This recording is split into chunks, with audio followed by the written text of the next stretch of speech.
महागुण modern sector 78 society के मेरे दोस्तों तथा नोएडा और ग्रेटर नोएडा के मेरे दोस्तों, ये वीडियो बहुत ध्यान से सुनना। ये मैं आपको आज एक चीज बता रहा हूं कि किस तरीके से ग्रुप हाउसिंग सोसाइटीज में यूपी अपार्टमेंट एक्ट की हर क्लॉज की अवमानना हुई है, किसी बिल्डर ने माना नहीं है और लूट हुई है।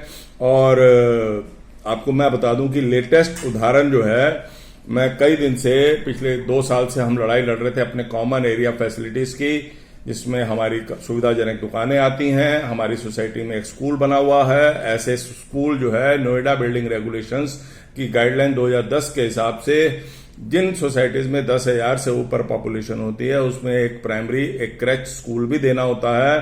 तो अब आप ये देखो कि ये स्कूल हमारे बिल्डर ने बनाया। अब आप देखो कि कैसे लूट होती है। मैं आपको कुछ डॉक्यूमेंट कोट करके बताऊंगा कि हमारा जो बिल्डर है उसमें 4 डायरेक्टर हैं। अब उन्होंने शायद डायरेक्टरशिप चेंज करी है, लेकिन ओरिजिनली उसमें 4 डायरेक्टर हैं हमारे प्रोजेक्ट में।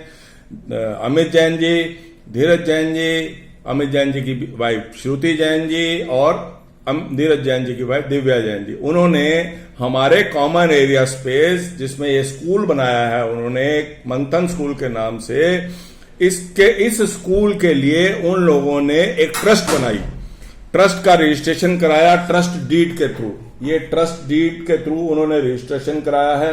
ये डॉक्यूमेंट अभी कल रात को ही मेरे पास आया है। क्योंकि इसलिए मैं इस सब की जांच बारीकी से अपनी एओए के बोर्ड के प्रेसिडेंट और सेक्रेटरी होने के नाते पहले कर रहा था, अब प्रेसिडेंट होने के नाते कर रहा हूं। तो आप ये देखिए कि ये जो डीड है इसमें भी 4 ट्रस्टी हैं और जो हमारा जो प्रमोटर कंपनी है उसमें भी 4 डायरेक्टर थे। तो चारों डायरेक्टर ने मिलकर अपनी ही एक ट्रस्ट बनाई और जो हमारा कॉमन एरिया था करीब 3,000 मीटर का, उस पर 5 फ्लोर का स्कूल बनाया, जो कि हमारी नोएडा बिल्डिंग रेगुलेशंस और उसकी लीज डीड की जो बिल्डर को ये 25 एकड़ का प्लॉट मिला था उसकी शर्तें थी। उसके अंदर उसको स्कूल बनाना था, दुकानें सुविधाजनक बनानी थी, दुकानें उसने बेच दी और स्कूल अपनी ही ट्रस्ट को किराए पे दे दिया जगह बना के। तो आप ये देखो कि एक तरीके से सोहनलाल को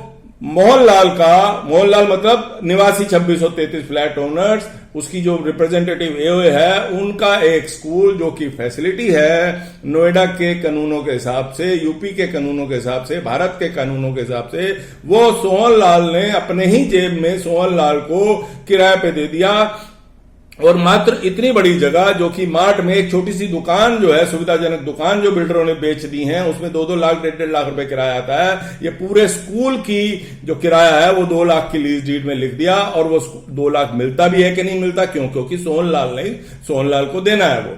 और जो एओए है, जो रेजिडेंट हैं, उनको ना वो किराया मिल रहा था ना कुछ आ रहा था। अब आप सोचिए कि जब मैंने इनको कॉमन एरिया इलेक्ट्रिसिटी का चार्जेस नहीं दे रहे, मेंटेनेंस चार्जेस नहीं दे रहे, इतने बड़े बिल्डर होके अपने स्कूल जो इनलीगल ऑक्यूपेंसी कर रखी है इन्होंने, उसका भी इन्होंने मीटर जो बिजली का लगा रखा है अपने प्रीमिसेस के अंदर लगा रखा है, जिसपे हमें जाने नहीं देते हैं और हमें नहीं पता कि ये बिजली के मीटर में क्या करते हैं। और उसमें एक चीज और अब हमारी जांच में निकल के आई है कि इन्होंने पिछले 7-8 साल से डीजी का चार्जेस तो दिया ही नहीं। क्योंकि पिछले 17 महीने से डीजी चार्जेस मुझे भी नहीं दे रहे हैं, ये कॉमन एरिया इलेक्ट्रिसिटी मुझे भी नहीं दे रहे हैं, पानी का चार्ज मुझे भी नहीं दे रहे थे। तो मैंने अब इनको ये बता दूं कि पानी का एक बिल रेज किया था, साथ के साथ एक बिजली का बिल रेज किया था, कॉमन एरिया इलेक्ट्रिसिटी का बिल यूज किया था, कैम का बिल रेज किया था।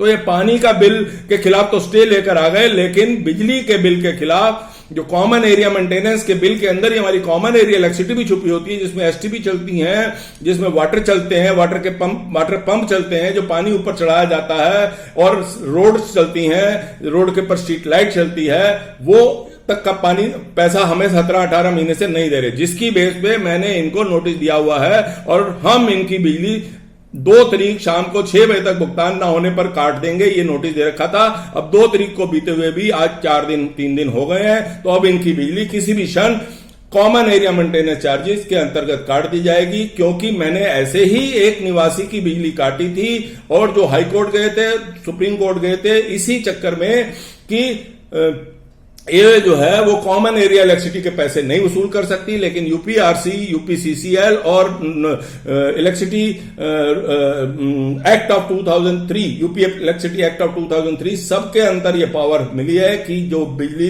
अगर कॉमन एरिया इलेक्ट्रिसिटी के पैसे नहीं देगा तो उसकी बिजली काटी जा सकती है। तो इनकी बिजली कटेगी अब। और आपको मैं ये बता दूं कि ये इतना बड़ा फ्रॉड है कि अपनी ही ट्रस्ट बना ली इन लोगों ने। तो Noida authority, greater Noida authority, ये सारे के सारे शासन लखनऊ में बैठे हुए ये क्या कर रहे थे कि ये 2010 से बैठ के जो ग्रुप हाउसिंग में जो लूट मची हुई थी, इन्होंने किसी ने कोई काम नहीं किया है। तो आज ये मुद्दा इतना बड़ा बनने वाला है। आपको मैं बता दूं, मेरी सभी भाई बहनों से अपेक्षा है, सभी नोएडा के निवासियों से अपेक्षा है कि अगर एक भी बिल्डर की लूट का खुलासा आप सब लोगों के सहयोग से ऊपर तक माननीय योगी जी पे अभी भी भरोसा है, अगर पहुंच गया और इन पे कार्रवाई हुई कि कैसे इन्होंने ये वाली डीड बनाई, कैसे इन्होंने प्राइवेट लिमिटेड कंपनियां खोल के प्लॉट खरीदे और कैसे उसी में कॉमन एरिया का स्कूल बनाकर वो उसको अपने ही ट्रस्ट को किराए पे दे दिया, वो किराया दे रहा है, हमें तो बिजली के पैसे नहीं दे रहा है। 17 महीने हो गए हैं, हम मांगते रह गए कि आप किस हैसियत से इस स्कूल में बैठे हुए हो। तो अब जाके हमें पता चल रहा है कि इन्होंने एक किराए की लीज एग्रीमेंट साइन करा है, वो भी 30 साल का। हैरानी होती है कि और आज 1.5 साल से जब एओ को सोसाइटी की कॉमन एरिया ट्रांसफर हो चुके हैं तो ये हमारे तक किसी एग्रीमेंट में भी नहीं आ रहे और कॉमन एरिया इलेक्ट्रिसिटी भी नहीं दे रहे, डीजी के पैसे भी नहीं दे रहे, डीजी भरपूर इस्तेमाल करते हैं। तो इनकी अब हम बिजली काटने जा रहे हैं इन्हीं सब कारणों से, जिसमें सुप्रीम कोर्ट और हाई कोर्ट ने भी बोला है कि कॉमन एरिया इलेक्ट्रिसिटी के पैसे तो देने पड़ेंगे। आप सबसे उम्मीद है, ये बहुत बड़ा स्कैंडल है, हमारे बिल्डर का स्कैंडल है, ये हर बिल्डर का स्कैंडल है। सुविधाजनक दुकानों में हो रखा है, इस तरह के प्राइमरी स्कूल जो ग्रुप हाउसिंग में खोल रखे हैं उन पे हो रखा है। मेरे पास सारे कागज हैं। कृपया इस इशू को जितना बढ़ा सकें और जितना योगी सरकार तक ये मेरी वीडियो पहुंचा सकें, माननीय डायरेक्ट योगी तक पहुंचा सकें। और मेरी मीडिया के भाई बंधुओं से भी अपील है कि वो इतनी बड़ी कार्रवाई को कुछ भी सपोर्ट नहीं करते हैं। उनसे मेरी पूरी उम्मीद है कि इस नोएडा के अंदर 10 लाख लोग रहते हैं, पूरे इंडिया से लोग आके गरीब बेचारे बचे हुए, मिडिल क्लास बसे हुए हैं। इन बिल्डरों ने उनको अथॉरिटीज के साथ मिलकर लूटा है। इस सारे स्कैंडल को मीडिया के मेरे भाई बंधुओं से अनुरोध है कि वो बढ़ चढ़ के आगे बढ़ाएं और इसको किसी अंजाम तक पहुंचाएं। आपसे सबसे ये अनुरोध है, ये छोटे छोटे इश्यूज हैं जो मैं अक्सर बोलता रहता हूं। मेरे को सिर्फ ये है कि मेरी ये वीडियो माननीय योगी जी तक पहुंचनी चाहिए ताकि वो एक्शन ले सकें। इस सब घोटाले के खिलाफ इसके पीछे कौन कौन से अधिकारी जिम्मेवार हैं। धन्यवाद।